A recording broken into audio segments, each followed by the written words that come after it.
दृष्टि से परमात्मा स्वरूप को प्रश्नोत्तर की प्रक्रिया से समझाने के लिए, बोध कराने के लिए, किसका बोध कराने के लिए? परमात्मा स्वरूप का लिखना प्रश्नोत्तर की प्रक्रिया से परमात्मा स्वरूप का बोध कराने के लिए प्रस्तुत करते हैं। लग जाएगा? किसका बोध कराने के लिए? परमात्मा। और किस प्रक्रिया से? प्रश्नोत्तर की प्रक्रिया सबसे अच्छी प्रक्रिया है ज्ञान प्राप्त करने की, क्योंकि व्यक्ति जब वे प्रश्न करता है, प्रश्न करने पर जो उत्तर दिया जाता है उसको व्यक्ति आसानी से समझ लेता है, तुरंत समझ लेता है। नहीं तो जो प्रश्न नहीं करे उसको समझाने की कोशिश करो, अपनी बात परेशानी नहीं देगा वो। तो प्रश्नोत्तर रूप प्रकार से या प्रश्नोत्तर रूप प्रक्रिया से परमात्मा स्वरूप का बोध कराने के लिए प्रस्तुत करते हैं। क्या प्रस्तुत करते हैं? केन सिकम इत्यादि मंत्र। ठीक है, तो कैसा होगा? केन प्रेषितम मनः, केन प्रेषितम इसितम पचति। मनः केन प्रेषितम, मन किसके द्वारा प्रेरित होकर, इष्टम करते इष्ट, इष्ट कौन होता है? विषय, और ये अनिष्ट का भी लक्षण है। मन किससे प्रेरित होकर के विषय में जाता है ना। और ये क्या है कि ये प्रथमा प्राण, प्रथमा प्राण का क्या हुआ? मुख्य प्राण। प्रथमा प्राण का क्या हुआ? मुख्य प्राण। केन करते किससे? केन का क्या है? किससे? युक्ता करते प्रेरित होकर है। प्रथमा प्राणा करते मुख्य प्राणा, केन युक्ता करते किससे? प्रेरित होकर के। और प्रेति, प्रेति का क्या है? प्रेति कर है जाता है या अपना कार्य करने में प्रवृत्त होता है। ये क्या अर्थ हो जाएगा? मना युक्ता का क्या अर्थ है? प्रेरणा से युक्त होकर के। मना केन, मन किसके द्वारा प्रेरित होकर, मन किसके द्वारा प्रेरित होकर के। प्रेति कर है जाता है, प्रेत का क्या है? जाता है। मन किसके द्वारा प्रेरित होकर? नहीं, मन नहीं, प्रथम पंक्ति तो हो गई है ना, अब प्रथम ही बता रहा हूँ ना मैं। मना केन, मन किसके द्वारा प्रेषितम करते प्रेरित होकर के। इष्टम पद्धति, इष्टम करते इष्ट, इष्ट कौन होता है? विषय। ध्यान देना, इष्ट पद अनिष्ट का भी उपलक्षण है, अनिष्ट का भी। तो अर्थ क्या हो जाएगा? मन किससे प्रेरित होकर विषयों में जाता है। लग जाएगा? प्रथमा प्राण केन युक्ता प्रेति, पंच प्राण कहे गए ना। पंच प्राण में प्रथम प्राण कौन है? मुख्य प्राण है। तो मुख्य प्राण केन युक्ता करते किससे प्रेरित होकर। युक्ता करते प्रेरणा युक्ता अर्थात प्रेरित होकर के। मुख्य प्राण किससे प्रेरित होकर के प्रेरित करते संचरण करता है। शरीर में संचरण करता है ना प्राण, प्राण हमेशा संचरण करता है। मुख्य प्राण किससे प्रेरित होकर शरीर में संचरण करता रहता है। केन इसिकाम इमाम वाचम वदंती, मन में लोग प्राणी, प्राणी का ध्यान कर लेना। वदंती क्रिया करता प्राणी। केन इष्टाम करते किससे प्रेरित है? प्रेरित कौन होती? वाघ इंद्री। कि प्राणी किससे प्रेरित होकर वाघ इंद्री का आलम्बन करके या वाघ इंद्री का आश्रय लेकर व्यवहारंती करते, व्यवहार करते हैं, मतलब शब्द व्यवहार करते हैं। शब्द व्यवहार करते हैं मतलब शब्दों को बोलते हैं।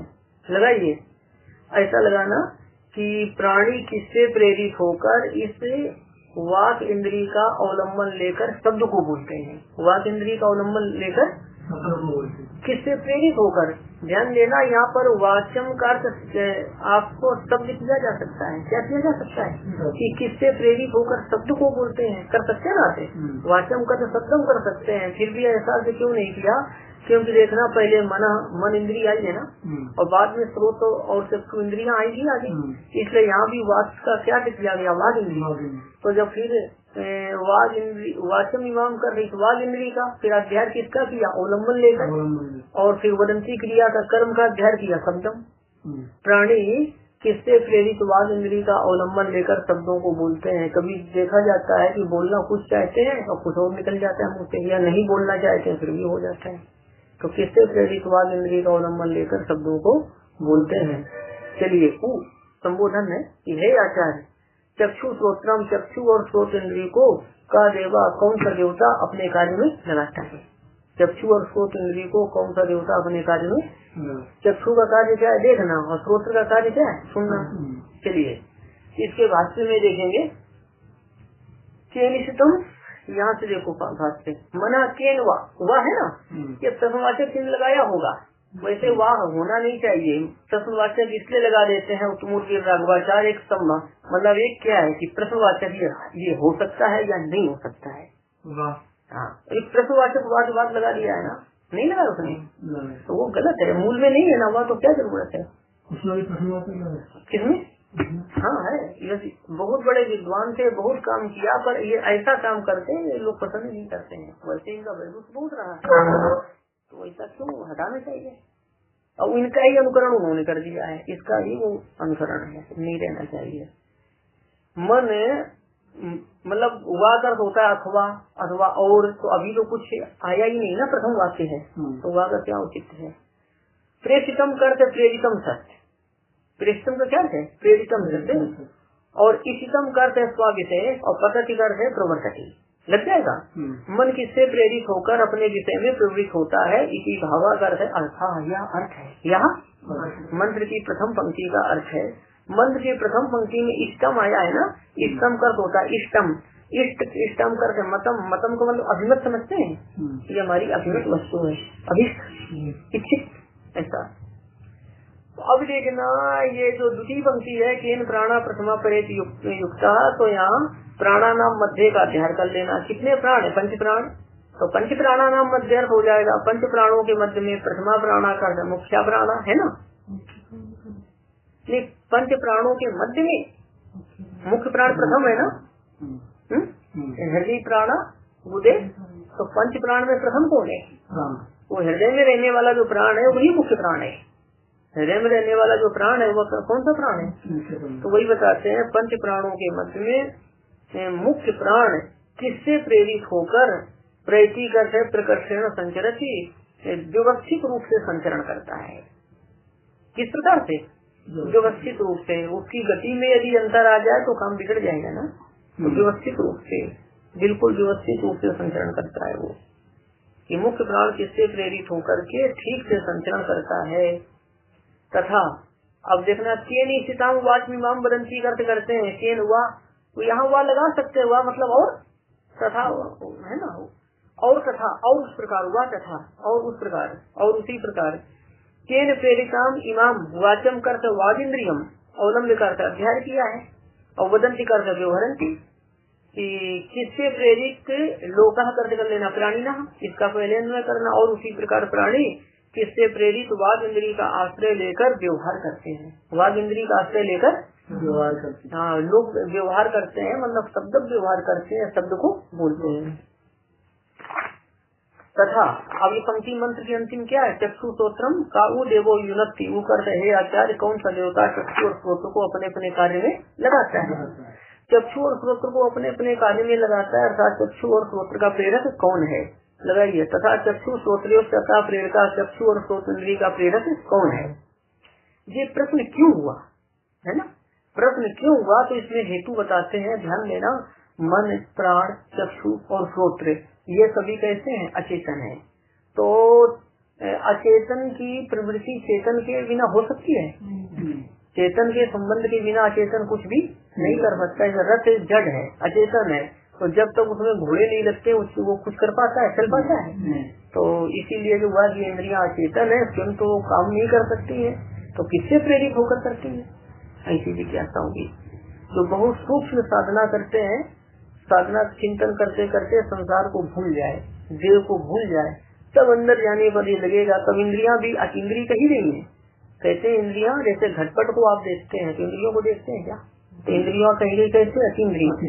हाँ, मतलब उनको इंद्रियों से नहीं जान सकते हैं, लेकिन सामान्य मनुष्य के लिए अतीन्द्रिय है, साधक के लिए, योगी के लिए तो उनको सब पता चलता है, ये चक्षु है, ये मन है, ये सब अनुभव में आता है, क्यों जा रहा है ऐसा। उनको सब उनकी सभी बहुत ऊंची है, प्रश्न उठते हैं ऊंची ऊंची साधकों में, क्यों जा रहा है? जब वो समझ में दिखाई दे रहा है, कोई यहाँ दिखाई देता है तो क्यों भाग रहा है, तो हम लोग देखते हैं वस्तु को, तो ऐसा उनको भाग के समझ में आता है, ऐसा होता है प्रश्न के लिए।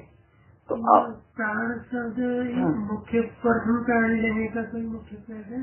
हाँ, ये जीवन धारण का हेतु यही है, जीवन धारण का हेतु। अब जैसे कि मान लीजिए कि अपान वायु काम न करे तो मरेगा तो नहीं, अरे पेट में गैस होगी, परेशानी होगी, मरेगा तो नहीं है व्यक्ति। तो जीवन धारण मुख्य प्राण का कार्य है, इसलिए ऐसा कार्य है। अच्छा, दूसरी वायु यदि ठीक काम न करे तो शरीर रोगी होगा, और वो काम न करने से मरेगा, इसलिए उसी का ही काम, उसके लिए प्रश्न दिया गया है। चलो तो अब बताते हैं प्रश्न क्यों किया। तो इसके लिए कहते हैं चेतना अप्रेरिता नाम अचेतना नाम एसाम, चेतना अप्रेरिता नाम एसाम अचेतना नाम कार्य करत व संभवात। पंचमी है ना, क्योंकि चेतन से अप्रेरित इन अचेतनों को, चेतन से अप्रेरित इन चेतनों को कार्य करना संभव नहीं है। चेतन से प्रेरित हुए बिना इन अचेतनों को, तो ये एसाम से क्या लेना है, मन प्राण चक्षु और श्रोत्र। चेतन से प्रेरित हुए बिना इन अचेतनों को कार्य करना संभव नहीं है। तो इसलिए प्रश्न करना बनता है ना, प्रश्न क्यों किया इसमें हेतु है। ठीक है, पहले चक्षु श्रोत्रियों से का प्रेरक उस मंत्र जो है ना उसमें हेतु है। इसी कर इस प्रकार या इस प्रकार गुरु के समीप आकर शिष्य ने पूछा, गुरु के समीप में आकर शिष्य ने पूछा। उपयुक्त का क्या है, समीप में आकर। हाँ, वैसे उपनिषद पढ़ने के लिए समीप में निवास भी कहा गया है। प्रणम सूर्णाचार्य स्वामी जी का उप है ना वो समीप में, हाँ वही मतलब है। तो कम से कम समीप में आ करके, वैसे कोई भी प्रश्न बिना निकट आए नहीं हो सकता है, पर यह अध्यात्म विद्या है इसलिए इसमें ज्यादा निकटता होनी चाहिए। हर तरह की मानसिक की निकटता होनी चाहिए हर तरह की। चलिए, और नहीं तो लाभ नहीं होगा, लाभ नहीं होगा कि निकट संबंध नहीं है। तो अब देखना ये हो गया। द्वितीय मंत्र है गुरु प्रतिपत्ति। प्रथम मंत्र तो प्रश्नात्मक है, द्वितीय मंत्र उत्तरात्मक है। उसमें क्या है, गुरु प्रतिपत्ति, गुरु उत्तर देते हैं। मंत्र है तो हम श्रोत्रम मनसो मनोयत वाक्यो हा वाक्यम सा उ प्राणस्य प्राणः चक्षुष चक्षुरतिमुच्य धीरा प्रेत्यस्मात् लोकात् अमृताः भवन्ति। श्रोत्रम मनसो मनोयत वाक्यो हा वाक्यम सा उ प्राणस्य प्राणः चक्षुष चक्षुरतिमुच्य धीरा प्रेत्यस्मात् लोकात् अमृताः भवन्ति। देख लो तत्व भी थोड़ी देर में जल्दी से। तो इसमें देखना श्रोत्र से श्रोत्रम मनसो मनो यत है ना, यत श्रोत्र से श्रोत्रम मनसा मनः लगाइए। यत पहले पूछा क्या, प्रेरक पूछा गया ना, इन मन का प्राण का चक्षु और श्रोत्र का प्रेरक कौन है। तो उत्तर देते हैं यत श्रोत्र से श्रोत्रम, जो श्रोत्र का श्रोत्र है, जो श्रोत्र का मनसा मनः और मन का मन, जो श्रोत्र का श्रोत्र है। श्रोत्र का श्रोत्र है मतलब श्रोत्र इंद्रिय को सुनने का सामर्थ्य देने वाला है, श्रोत्र इंद्रिय को सुनने का सामर्थ्य देने वाला। और मनसा मनः का क्या अर्थ है कि मन को मनन करने का सामर्थ्य देने वाला है। श्रोत्र का काम है सुनना, श्रोत्र का काम क्या है, तो श्रोत्र का श्रोत्र है मतलब श्रोत्र को सुनने का सामर्थ्य देने वाला है। मन का कार्य है मनन करना, मन का कार्य है। तो परमात्मा मन का मन है मतलब मन को मनन सामर्थ्य देने वाला। तो ध्यान देना वो सामर्थ्य देने वाला कौन है तो आगे बताएंगे। अभी यही अर्थ है जो श्रोत्र को सुनने का जो श्रोत्र को सुनने का सामर्थ्य देने वाला है, मन को मनन सामर्थ्य देने वाला है। वाक्य वाक्यम की वाणी को बोलने का सामर्थ्य देने वाला है। क्या हो जाएगा, वाणी को बोलने का सामर्थ्य, मतलब वाग इंद्रिय को बोलने का सामर्थ्य देने वाला है ऐसा।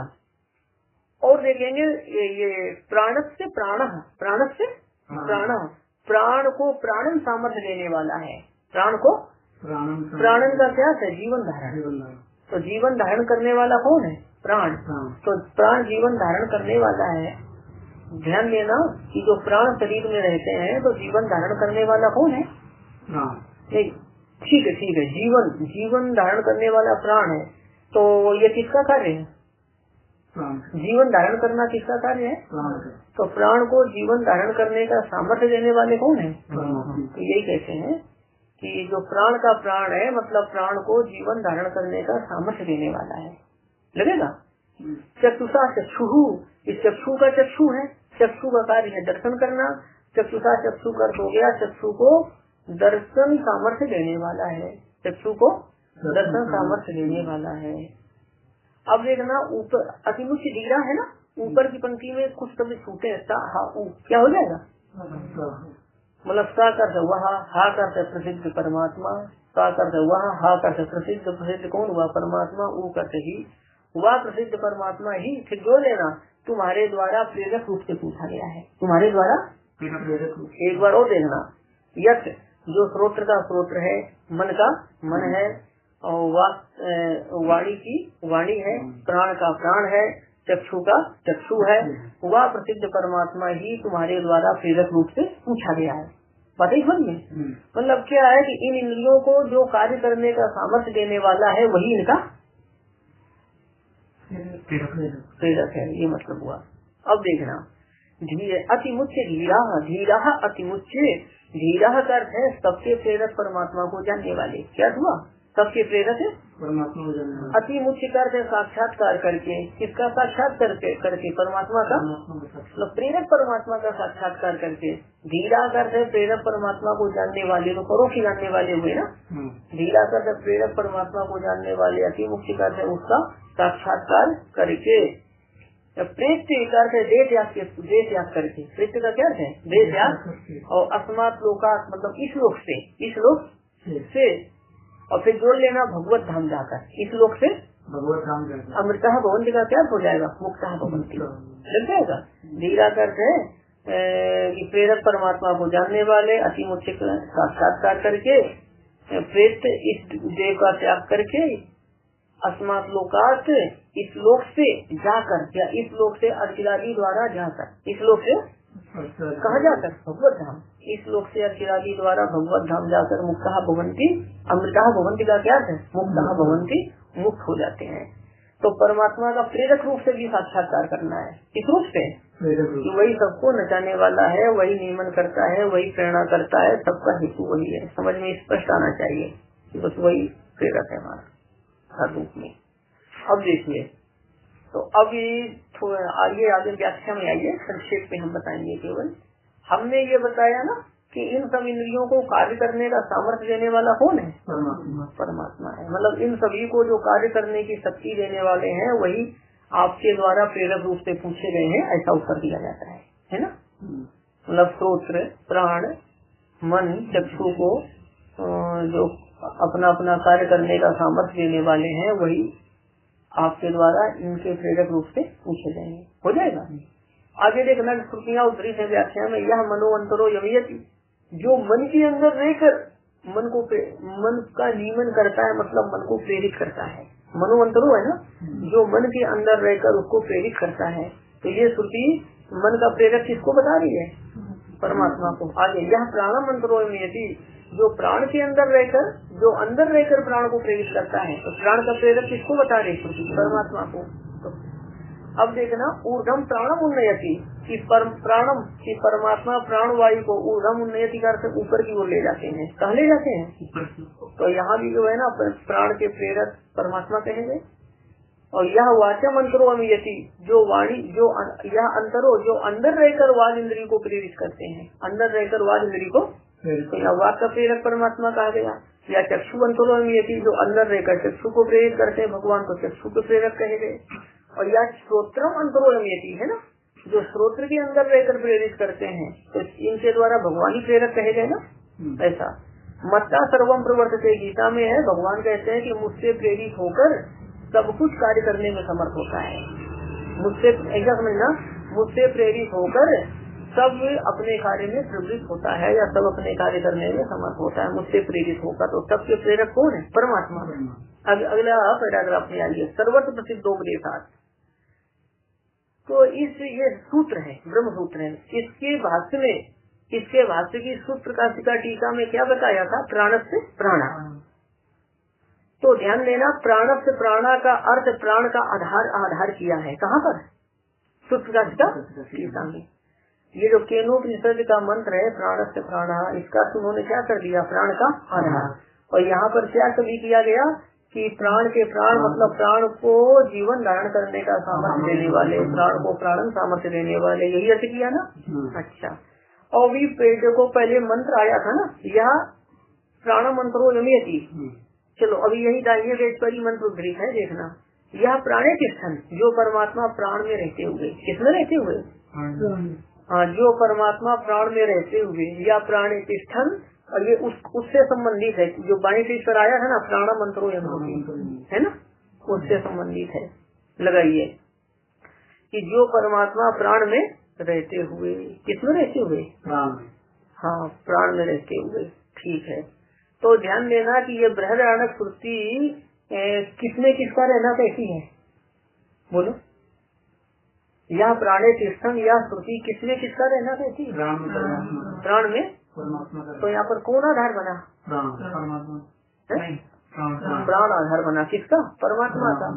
और प्राणस्थ प्राणा का जो अर्थ प्रकाशिका टीकाकार ने किया उसके अनुसार कौन आधार बना है? परमात्मा आधार बन रहे प्राण के। और यहाँ पर प्राणे के स्थान में प्राण आधार बन रहा है परमात्मा का, तो विरोध प्रतीत होता है ना। तो ध्यान दो यहाँ पर। तो कहते हैं कि यहाँ कोई विरोध नहीं है। क्यों नहीं? सुनो, सुन लो, विरोध क्यों नहीं है? परमात्मा सभी का आधार है। परमात्मा तो प्राण का भी आधार है, तो प्रकाशिका कहना ठीक है ना।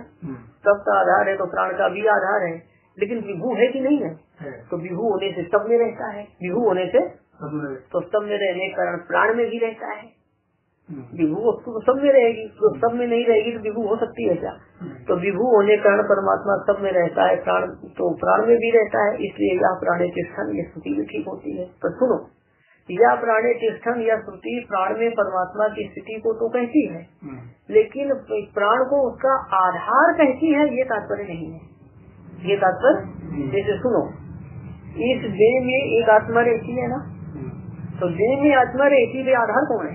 देह आधार है आत्मा का कि आत्मा आधार है देह का? आत्मा आधार है देह का, क्योंकि आत्मा जब का संबंध विच्छिन्न हो जाएगा, आत्मा चली जाएगी, शरीर अपने रूप में रह पाएगा। तो आधार परमात्मा ही नहीं है, आधार यही मतलब। जैसे ध्यान देना, आप अभी भूतल में स्थित हैं, भूतल आधार है, आप आधे हैं, तो आप आधेयत्व में स्थित है ना। कैसे स्थित हैं? तो अब ध्यान देना कि परमात्मा में तो ये जो प्रकाशिका का अर्थ करते हैं प्राण से प्राणा का, कि प्राण का आधार परमात्मा है, तो प्राण परमात्मा में कैसे स्थित है? जैसे आप भूतल, हाँ आधेयत्व, आप भूतल, जैसे भूतल आधार है, आप आधे हैं तो आप आधेयत्व में स्थित हैं। तो उसी प्रकार से क्या है कि परमात्मा आधार है, प्राण का आधार कौन है? परमात्मा। तो परमात्मा आधार है तो उसमें प्राण कैसे रहेंगे? तो प्राण आधे हैं, बात ही समझ गए। तो प्राण आधेयत्व में स्थित है परमात्मा में। तो ध्यान देना, प्राण में परमात्मा है, परमात्मा सभी में है, प्राण में भी है, परमात्मा आधेयत्व में है क्या उसमें? तो यही मतलब है। तो इसलिए कोई विरोध नहीं है, परमात्मा है पर आधेयत्व। तभी गीता में क्या बोला गया था? बोला था भगवान ने, सर्वभूतेषु क्या अहम्, सर्वभूतेषु सभी प्राणियों में मैं हूँ। अब आगे क्या है? न चा अहम तेषु अवस्थिता, न चा अहम कि सर्वभूतेषु क्या अहम, ये सभी प्राणियों में मैं हूँ। और फिर आगे क्या कहते हैं? न चा अहम तेषु अवस्थिता, और मैं उसमें स्थित नहीं हूँ। ये भी कह देते हैं कि सभी में मैं हूँ पर सभी में स्थित नहीं हूँ। सभी में स्थित नहीं मतलब आधेयत्व में स्थित नहीं, विभू होने से है पर आधेयत्व नहीं है, आधेयत्व यही मतलब हुआ, होने पर भी आधेयत्व नहीं है, यही ऐसा ही तात्पर्य है। अच्छा, जैसे देखिए, ठीक है, कोई उदाहरण ठीक है। तो अब आगे देखेंगे। तो यहाँ पर क्रम क्या क्या आया था आपका? पहले प्रश्न क्या किया गया था? के नेतिकम पतति कैसे संबंध? पहले मन के प्रेरक का प्रश्न किया, फिर प्राण के प्रेरक का, और इसके बाद वाक का, और फिर चक्षु के प्रेरक का प्रश्न किया। तो जब प्रश्न करने में सबसे पहले मन के प्रेरक का प्रश्न किया गया, लेकिन उत्तर देने में क्या बोला? स्त्रोत्रम, इस क्रम से उत्तर दिया, मनसो मनो और यश, हाँ वाच्यो वाचम और प्राणस्थ प्राणा। तो जो है ना उत्तर दूसरे क्रम से दिया। क्यों उत्तर दिया? तो इसका कारण बताया जाता है। कारण थोड़ा देख लीजिए, ये हम बता देते हैं आपको। अच्छा, यहाँ से देखना, असंयमित स्रोत से मिल जाएगा, मिलेगा। असंयमित स्रोत से ब्रह्म प्रतिपादक वेद वाक्यों का श्रवण संभव नहीं। मतलब ये है कि इंद्रियों का संयम करना चाहिए, इंद्रियों का। तो संयमित इंद्रिय होने पर काम होता है, तो सभी इंद्रियों का संयम करना चाहिए, सभी इंद्रियों का नियंत्रण करना चाहिए। तो मन भी संयमित होना चाहिए। संयमित मन होगा तभी वो ब्रह्म प्रतिपादक वाक्यों को श्रवण करेगा, नहीं तो श्रवण नहीं करेगा। बहुत लोग कहते हमारा मन ही नहीं लगता सुनने में पढ़ने में, तो क्यों? क्योंकि तुम्हारा इंद्रिय निग्रह नहीं, सीधी बात है। तो असंयमित श्रोत्र से ब्रह्म प्रतिपादक वेद वाक्यों का श्रवण संभव नहीं है। इसलिए ब्रह्म को जानने के लिए क्या करना पड़ेगा? श्रोत्र का वशीकरण, श्रोत्र का, तभी तो सुनकर जान पाओगे। इसी प्रकार अन्य इंद्रियों का भी निग्रह आवश्यक है। लग जाएगा, आगे देखना वही है। तो पहले क्या करना पड़ेगा? श्रोत्र का निग्रह। इसीलिए यहाँ पर श्रोत्र से श्रोत्रम पहले कहा है। चलिए श्रोत्र का पहले तो अच्छा, श्रोत्र से क्या कर रहे हैं? सुन रहे हैं ना। अब इसके बाद यदि मन नियंत्रित नहीं है तब तो फिर काम नहीं बनेगा। तो ध्यान देना कि सभी इंद्रियां चंचल हैं। तो इंद्रियों की प्रवृत्ति प्राण के अधीन है। इंद्रियों की प्रवृत्ति किसके अधीन है? तो प्राण यदि बस में हो जाए तो सभी इंद्रियां बस में हो जाएंगी। तो इंद्रियों का वशीकरण किसके अधीन है? प्राण के अधीन है। इंद्रिय मतलब क्या है कि प्राण के अधीन इंद्रियों की प्रवृत्ति है। प्राण के अधीन तो इंद्रियों की प्रवृत्ति जब प्राण के अधीन है तो किसके रोकने से इंद्रियां रुकेंगी? इसलिए प्राणायाम किया जाता है। प्राणायाम की बहुत महिमा है शास्त्रों में, है ना। भक्ति मार्ग का अवलंबन लेने वाले संप्रदायों में बहुत उपेक्षा है इसकी। मनुस्मृति तो कहती है कि प्राणायाम से पाप भी नष्ट होते हैं। प्राणायाम की बहुत महिमा है। भगवान का ध्यान करते हुए, भगवत स्मरण करते हुए प्राणायाम जरूर करना चाहिए। तो अभी देखो आप कि प्राण, हाँ, तो क्या करना? इंद्रिय निग्रह करने के लिए क्या करना पड़ेगा? प्राणायाम। और प्राण बस में होने पर क्या होगा? अन्य इंद्रियां भी बस में हो जाएंगी। तो अब देखिए, अब देखो वही लिखा है, पढ़ो। प्राण बस में होने से अन्य इंद्रियां भी बस में हो जाती हैं। मिलेगा। आचार्य के उपदेश से श्रोत इंद्रिय द्वारा श्रवण होता है। आया? इसके पश्चात क्या होता है? मन से मनन। तभी क्रम देखना, श्रोत्र से श्रोत्रम, मन सो मनो। आया? और मनन के पश्चात क्या होता है? योग्य पुरुष के मिलने पर वाणी से प्रवचन होगा। प्रवचन मतलब विचार। प्रवचन का मतलब क्या हुआ? परस्पर की चर्चा या उपदेश, है ना। परस्पर की चर्चा या कब? यदि योग्य पुरुष मिलेगा तो होता है सत्संग। लग गया? तो ध्यान देना, पहले क्या हुआ? श्रोत इंद्रिय से श्रवण होगा, श्रोत्र से श्रोत्रम। और सुनने के बाद में क्या होगा? मन से मनन, तो मन तो मना। और फिर क्या होगा कि योग्य पुरुष के मिलने पर, अधिकारी के मिलने पर वाणी से प्रवचन होगा, तो वाचोहा वाच्यम हो जाएगा। है? अब ध्यान देना, जो मुमुक्षु है वो इतने से कृतार्थ होगा क्या? तो वो तो क्या है कि आगे भी ध्यान करना चाहेगा, ध्यान चिंतन करना चाहेगा, तो प्राणायाम करेगा। तो प्राणायाम से साध्य क्या होगा? फिर ध्यान। इसलिए क्या बोला? प्राण से प्राणा, प्राण से प्राणा बोल दिया। और इसके बाद ध्यान के बाद क्या होगा? दर्शन। ध्यान के बाद क्या होगा? इसलिए बाद में क्या बोला? चक्षु। बाद में चक्षु बोल दिया। अच्छा, नहीं, चक्षु का काम है दर्शन करना। चक्षु का काम क्या है? बस। तो ये ध्यान देना। देखो, मेरा मतलब ये है कहने का कि ये जो क्रम क्यों अपनाया, तो क्रम इस कारण अपनाया है कि पहले क्या होगा? श्रोत इंद्रिय से श्रवण, फिर मन के मनन, और फिर वाग इंद्रिय से प्रवचन। अधिकारी को मिलने पर फिर प्राणायाम से साध्य क्या होगा? ध्यान। तो ध्यान किससे होगा? मन से। नहीं, प्राणायाम से साध्य ध्यान है, इसलिए प्राण को पकड़ा। इसलिए क्या पकड़ा? प्राण को। और इसके बाद क्या होता है? चक्षु से दर्शन। तो यहाँ दिव्य चक्षु होगा, है ना। मतलब जो परमात्मा दर्शन दिव्य चक्षु होंगे, इससे नहीं होंगे तो सजातीयता होगी ना। जैसे कि क्या ये चक्षु इन पदार्थों के दर्शन का साधन है, जैसे दिव्य चक्षु परमात्मा के दर्शन का साधन। इस दृष्टि से समझ लेना, इस दृष्टि से, ठीक है। तो अब ध्यान देना, इसलिए क्रम कहा गया है। बताया सामान्य चक्षु से परमात्मा दर्शन नहीं होता, किंतु दिव्य चक्षु से होता है। इसीलिए दिव्यम ददामि ते चक्षु, ऐसा भगवान ने कहा है। चलो आगे। तो प्रेरक परमात्मा के साक्षात्कार का फल है। तो ऊपर श्रोत्रादि के प्रेरक परमात्मा का प्रतिपादन किया गया। उसका अनुसंधान करने वाले विद्वान, अनुसंधान करने वाले मतलब चिंतन करने वाले, विद्यासन करने वाले विद्वान साक्षात्कार करके देह त्याग के पश्चात अर्चिरादि मार्ग से भगवत धाम जाकर मुक्त हो जाते हैं। अर्थ बताया ना। अथवा से दूसरा अर्थ देखना, अभी अति मुख्य कार्य से क्या किया था? साक्षात्कार करके क्या किया था? अब अति मुख्य कार्य करते हैं छोड़ करके, तो मुछली धातु छोड़ने अर्थ में है। अति मुख्य कार्य करते हैं छोड़कर। किसको छोड़कर? तो देखना, परमात्मा ही सब का नियंता है, इस ज्ञान से मैं स्वतंत्र हूँ, इस भ्रम को छोड़कर। अति मुख्य कार्य छोड़कर, किसको छोड़कर? भ्रम को छोड़कर। कौन सा भ्रम? मैं स्वतंत्र हूँ, है ना। लोग सोचते हैं कोई क्या करेगा, हमारा हम स्वतंत्र है। बड़ा बहुत लोग ऐसा जो अपने को कहते हैं वो अपने को बड़ा बुद्धिमान मानते हैं, लेकिन वो क्या है, भ्रमित है कि नहीं है, वो तो घोर अज्ञानी है, बिल्कुल विपरीत ज्ञान है उनका, और मानते हैं ज्ञानी है विपरीत ज्ञान। और ध्यान देना, मैं स्वतंत्र हूँ इस भ्रम को छोड़कर। और ये भ्रम किससे छूटेगा? परमात्मा ही सबका नियंता है इस ज्ञान से, परमात्मा ही सबका नियंता है इसे। मैं स्वतंत्र हूँ इस भ्रम को छोड़कर। धीरा, तो जब अति मुख्य का अर्थ हो गया छोड़ करके, तो धीरा का अर्थ हो जाएगा साक्षात्कार करने वाले। किसका साक्षात्कार करने वाले? स्रोत्रादि सभी के प्रेरक परमात्मा का साक्षात्कार करने वाले। कौन? ब्रह्मवेत्ता। अप्रेत्य करते देश त्याग के पश्चात, अस्मात् लोकात् करते इस लोक से अचिरादि द्वारा भगवत धाम जाकर अमृतः का अर्थ क्या होता है? मुक्त भवंती हो जाते हैं। तो पहले अति मुख्य का अर्थ किया था साक्षात्कार करके, तब धीर का अर्थ था परोक्ष ज्ञान वाले। अब अति मुख्य का क्या हो गया? छोड़ करके, तो धीर का तो वही करना पड़ेगा साक्षात्कार।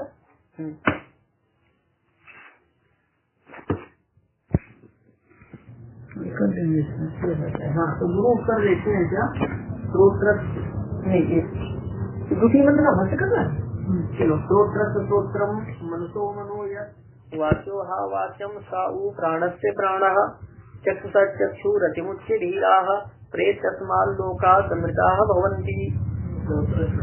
मनसो मनो वाचो हा वाच्यम साऊ प्राणस्य प्राणः चक्षुषा चक्षु रतिमुच्य धीराः प्रेतस्माल् लोकात् अमृताः भवन्ति। देखिए, ये यहाँ देखना, हाँ, यत श्रोत्रम जो स्रोत्र का स्रोत्र है ना। स्रोत्र का मतलब हमने क्या बताया था कि स्रोत्र को सुनने का सामर्थ्य देने वाला है, ये बताया था ना। हाँ, स्रोत्र को सुनने का सामर्थ्य देने वाला है। ऐसा भी अर्थ कर सकते हैं जो स्रोत इंद्रिय से होने वाले ज्ञान का साधन है। स्रोत इंद्रिय से होने वाले ज्ञान का कैसे? सामर्थ्य देकर। यही परमात्मा स्रोत इंद्रिय को सुनने का सामर्थ्य न दे तो स्रोत इंद्रिय से सुनना हो पाएगा? तो इसलिए परमात्मा को क्या कहा जाता है? स्रोत्र का स्रोत्र, मतलब स्रोत इंद्रिय से होने वाले ज्ञान का साधन। ऐसा भी अर्थ कर सकते हैं कि जो स्रोत्र का स्रोत्र है, मन का मन है, मतलब मन को मनन करने का सामर्थ्य देने वाले हैं। वाच्यम मतलब वाक इंद्रिय को बोलने का सामर्थ्य देने वाले हैं, या वाक इंद्रिय से होने वाले बोलने रूप कार्य का साधन है।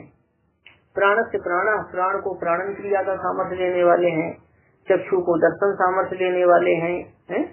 तो धीरा का क्या किया था कि प्रेरक परमात्मा को जानने वाले, और अति मुख्य का है उसका परमात्मा का साक्षात्कार करके, प्रेत मतलब देह त्याग के पश्चात अस्मात् लोकात् इस लोक से अर्चिरादि मार्ग द्वारा भगवत धाम जाकर अमृता भवंती मतलब मुक्त हो जाते हैं। लग जाएगा उसमें शक नहीं ना।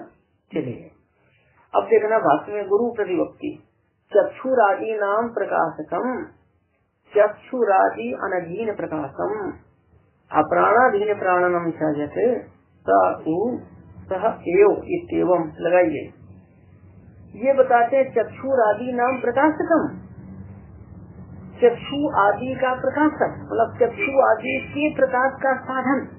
चक्षु आदि के मतलब चक्षु आदि इंद्रियों से होने वाले प्रकाश का साधन। क्या मतलब? चक्षु आदि इंद्रियों से होने वाले प्रकाश का साधन लगेगा। चक्षु आदि का प्रकाशक मतलब चक्षु आदि से होने वाले प्रकाश का साधन। चक्षु आदि से होने वाले परमात्मा चक्षु का चक्षु है, मतलब चक्षु इंद्रिय से होने वाले दर्शन का साधन है। चक्षु इंद्रिय से होने वाले दर्शन का तो प्रकाश का होता है ज्ञान। दर्शन भी ज्ञान है। दर्शन भी क्या है? हाँ, ज्ञान इंद्रिय चक्षु है। चक्षु से क्या कार्य होता है? देखना। तो देखना भी क्या है? दर्शन कार्य। देखना क्या मतलब है? दर्शन कार्य। तो चक्षु आदि का प्रकाशक मतलब चक्षु आदि से होने वाले प्रकाश का साधन, ज्ञान का साधन। तथा चक्षु आदि अनधीन प्रकाशन कि चक्षु आदि के अनधीन प्रकाश वाला, कि परमात्मा को सभी विषयों का प्रकाश है कि नहीं है? प्रकाश का मतलब है ज्ञान। परमात्मा को सभी वस्तुओं का प्रकाश है, परमात्मा को सभी वस्तुओं का ज्ञान है, तो परमात्मा को जो सभी वस्तुओं का ज्ञान है वो चक्षु आदि के अधीन है क्या? तो बोला चक्षु आदि अनधीन प्रकाश, हम चक्षु आदि के अनधीन ज्ञान वाला, चक्षु आदि के अनधीन ज्ञान लगेगा। मतलब ऐसा समझना कि जीव को चक्षु आदि इंद्रियों से होने वाले ज्ञान का साधन, जीव को चक्षु आदि इंद्रियों से होने वाले ज्ञान का, तो जीव को किससे ज्ञान होता है? तो चक्षु को जीव को चक्षु आदि इंद्रियों से होने वाले ज्ञान, मतलब जीव को चक्षु आदि इंद्रियों से होने वाले ज्ञान का साधन तथा चक्षु आदि के अनधीन ज्ञान वाला, चक्षु आदि के। तो स्रोत्रम का इतना अर्थ हो जाएगा कि जीव को स्रोत इंद्रिय से होने वाले ज्ञान का साधन तथा स्वयं स्रोत्र के अनधीन ज्ञान वाला। तो परमात्मा को शब्द का ज्ञान होता है, स्रोत से होता है क्या?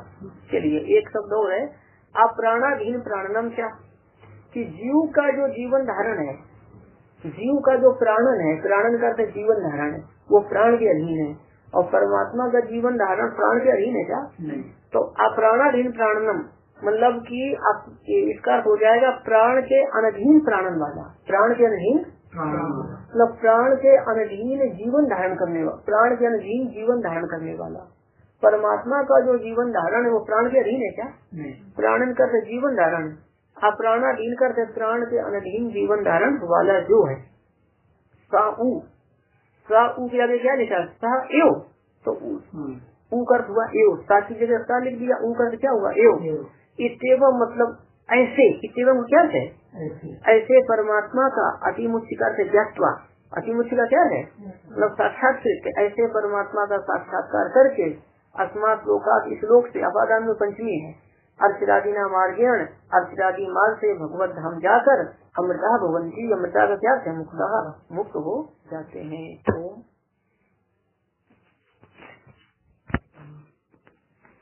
अभी आइए, अभी करता हूँ, कितना हुआ था ना, अभी बताते हैं। जहाँ नहीं है तो परमात्मा के सामर्थ्य से चक्षु